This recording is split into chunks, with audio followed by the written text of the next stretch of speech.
Hello दोस्तों, कैसे हैं। मैं Sanjay Kumar Rai Bihar board study group channel में आपका स्वागत करता हूं। और आज का जो हमारा टॉपिक है वह है आपका क्लास 10 का जो है सो लोकतंत्र में प्रतिस्पर्धा एवं संघर्ष, जो कल चल रहा था उसका ये पार्ट 2 है। इसमें एक और पार्ट है क्योंकि लंबा चैप्टर है, तो इसका पार्ट 3 भी आएगा। ठीक है, तो हम लोग जो है सो जो कल देखे थे उसके आगे आज हम लोग देखेंगे कि कल हम लोग देखे थे, क्या क्या देख लिए थे कल, कि लोकतंत्र में प्रतिस्पर्धा और संघर्ष क्या होता है और कैसे लोकतंत्र का इसमें विकास होता है। ठीक है, ये क्लास 10 का है, चैप्टर 3 है और पार्ट 2 है। ठीक है, और मेरा निवेदन है कि इस चैनल को लोगों तक पहुंचाएं, शेयर करें, सब्सक्राइब करें, लोगों को बताएं, क्योंकि बिहार के लिए जो है सो ये एक अलग टाइप का चैनल है। क्योंकि इसमें जो है सो बाकी लोग जो है सो मैथ और साइंस पढ़ाते हैं। मैथ और साइंस तो मैं भी पढ़ाऊँगा और पूरा पढ़ाऊँगा और अच्छे से पढ़ाऊँगा, क्योंकि मैं एक इंजीनियर हूँ। मैं वहाँ से पढ़ा हूँ तो मुझे पता है कि कैसे पढ़ाना है। ठीक है, लेकिन इन सब चीज़ों को कोई नहीं पढ़ाता है। ठीक है, और पढ़ाते भी हैं तो इतना डीप में नहीं पढ़ाएंगे और इतना अच्छे से नहीं पढ़ाएंगे। इसके बाद मैं आपको क्वेश्चन आंसर की प्रैक्टिस कराऊंगा कि आपको मैट्रिक में एग्जाम में लिखते कैसे हैं, जिससे आपको अच्छे मार्क्स आएँ। ठीक है, तो आप लोग निफिक्र होकर के आराम से स्टडी कीजिए।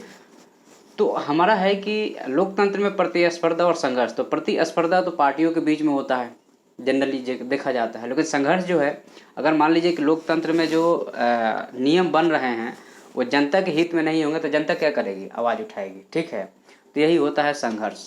तो लोकतंत्र में जो है सो अब इसमें है कि हम आपको बाकी सारा पढ़ा चुके हैं। अब हम चालू करते हैं भारतीय किसान यूनियन। भारतीय किसान का आंदोलन जो चालू होता है वो 1980 के दशक में चालू होता है, जिसमें दो मुख्य हैं, एक आपके महाराष्ट्र में और दूसरा जो है सो उत्तर प्रदेश, पंजाब और हरियाणा में। 1960 में हरित क्रांति होती है। हरित क्रांति के बाद में जो है सो बम्पर पैदावार होता है, लेकिन किसानों को उचित समर्थन मूल्य नहीं मिल रहा। मान लीजिए कि उसको उत्पादन में 20 रुपये लग रहा है, लेकिन वो बेच 15 ही रुपये में रहा है, तो 5 रुपये का घाटा हो रहा है। साथ में बिजली बिल बढ़ जाता था। ठीक है, तो इसलिए जो है सो सब्सिडी को लेकर के किसान जो है सो सड़कों पर उतर आए और उन्होंने जो है सो समर्थन मूल्य से ज़्यादा मांग रहे थे जितना हमें अभी आप दे रहे हो, मतलब उचित मूल्य जिसका दे रहे हो। मान लीजिए कि सरकार जो है सो सीजन के पहले ही एक न्यूनतम मूल्य घोषित कर देती है कि आप इस साल मान लीजिए धान उगा रहे हैं, तो अभी आपको जब आप धान उगाओगे तो उस टाइम पे आपको फसल कीमत मान लीजिए 40 रुपये केजी पर केजी धान आपको मिलेगा। तो ये समर्थन मूल्य हो गया। तो उसके बाद में जो है बिजली बिल को कम करना, बिजली बिल भी काफ़ी लग रहा था, तो इसमें भी सब्सिडी मांग रहे थे। इसलिए जो है सो अपने हितों की रक्षा के लिए जो है सो किसानों ने अपनी आवाज़ उठाई महाराष्ट्र और उत्तर प्रदेश में। ठीक है, उसके बाद में तारी विरोधी आंदोलन, यह एक कहा जाए तो शराब विरोधी आंदोलन था, जो आंध्र प्रदेश में शुरू हुआ 1980-90 के दशक में। जो है सो वहाँ की महिलाओं को शिक्षा दिया गया, महिलाओं समझदार हो गई। पुरुष क्या करते थे कि जो दारू मिलता था तो शराब पी करके और काम नहीं करते थे और परेशान करते थे महिलाओं को। तो लगभग आंध्र प्रदेश के दक्षिणी आंध्र प्रदेश में लगभग जो है सो 5000 गाँव में यह आंदोलन शुरू हुआ और यह पुरुषों के विरोध में था। ठीक है, तो इससे सरकार इसकी तरफ ध्यान आकर्षित हुआ और महिलाओं के सशक्तिकरण की बात हुई।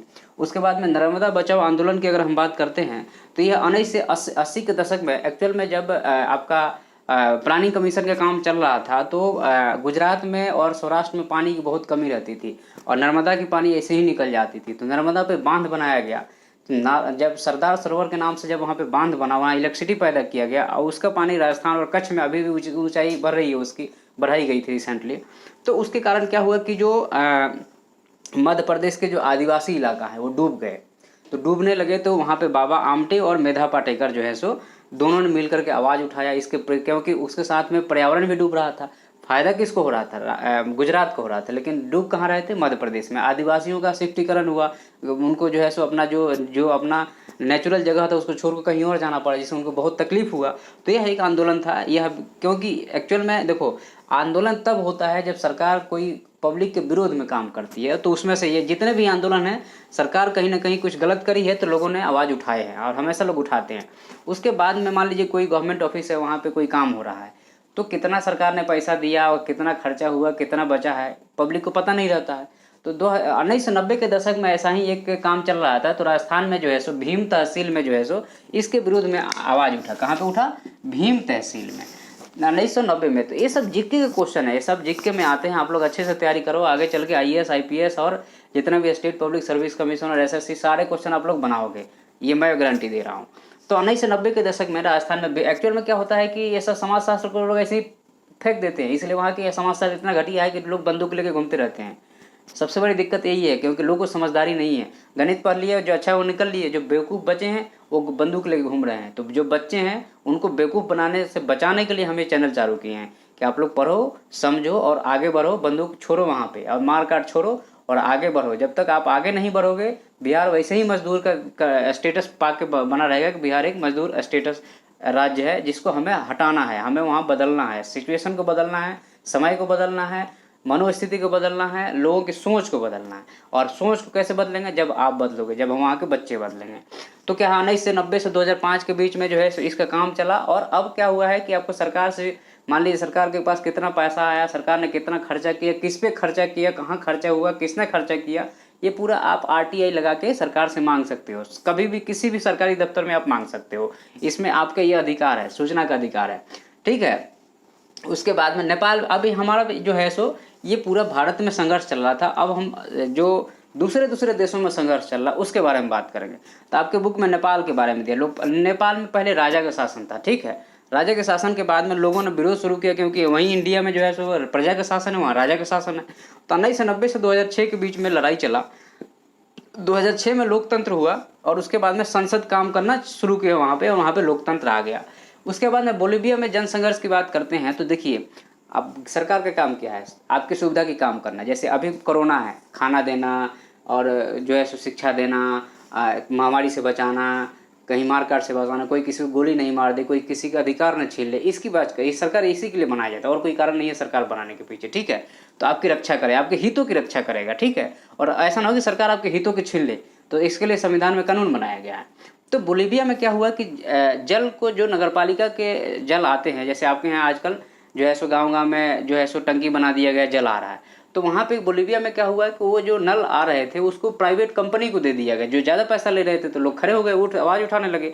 बाद में जो है सो इस चीज़ को जो है सो क्या हुआ कि सरकार पीछे हटी और फिर जो है सो जल का निजीकरण खत्म किया गया। बांग्लादेश में लोकतंत्र के लिए संघर्ष 1971 में आपको पता है कि इंडिया ने अटैक कर दिया पाकिस्तान पे, और पाकिस्तान को छीन करके एक नया देश बांग्लादेश बना दिया गया।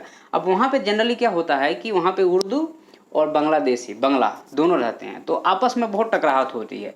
तो अब क्या है कि 1971 के बाद में वहाँ संसदीय प्रणाली को बदल करके, क्योंकि 1971 में तो आज़ादी हुआ था, संसदीय प्रणाली को बदल करके उन्होंने अध्यक्ष प्रणाली बांग्लादेश में ला दिया गया। तो लोगों ने विरोध किया, आंदोलन हुआ, फिर 2008 में जाकर के संसदीय प्रणाली आया और शेख हसीना की सरकार बनी। अब उसके बाद में श्रीलंका की अगर हम बात करते हैं, देखो ये जितने भी देश हैं, अगर आप थोड़ा सा देख लो, वैसे तो ये ज्योग्राफी की क्लास नहीं है, ज्योग्राफी जब हम पढ़ाएंगे आपको तो हम मैप भी पढ़ाएंगे, ठीक है। देखो तो अब यहाँ पे क्या है कि यहाँ पे नेपाल है, यहाँ पे भूटान है, यहाँ पे म्यांमार है, यहाँ पे बांग्लादेश है। तो अभी हम लोग नेपाल का संघर्ष पढ़ रहे थे। अभी भी देखो भूटान में राजतंत्र है, वहाँ पे राजा है, वहाँ पे बांग्लादेश के पढ़ रहे थे। उसके बाद ये हमारा श्रीलंका है, ठीक है ना, ये श्रीलंका है। तो यहाँ पे जो है सो तमिल, जो यहाँ पे तमिल रहते हैं, तमिलनाडु वाले, वही यहाँ पे भी रहते हैं। और यहाँ पे सिंहाला रहता है। सिंहाले जो वहाँ के लोकल निवासी है, जो बुद्धिज़्म है और ये हिंदुज़्म है। तो इनमें क्या हुआ कि 1948 में आज़ाद हुआ। उसके बाद में जो ये सिंहाला थे, ये अपना लैंग्वेज जो था वो तमिल पे थोपने लगे, मतलब ऑफिशियल लैंग्वेज बना दिए, जिसके कारण जो है वहाँ पे विरोध हुआ। काफ़ी लंबा विरोध चला, लिट्टे वगैरह, भारत की सरकार भी उसमें इन्वॉल्व हो गई, जिसका राजीव गांधी की हत्या हो गई। उसके बाद में जो है सो टकराव के बाद में अब जो है सो कंडीशन थोड़ा ठीक है।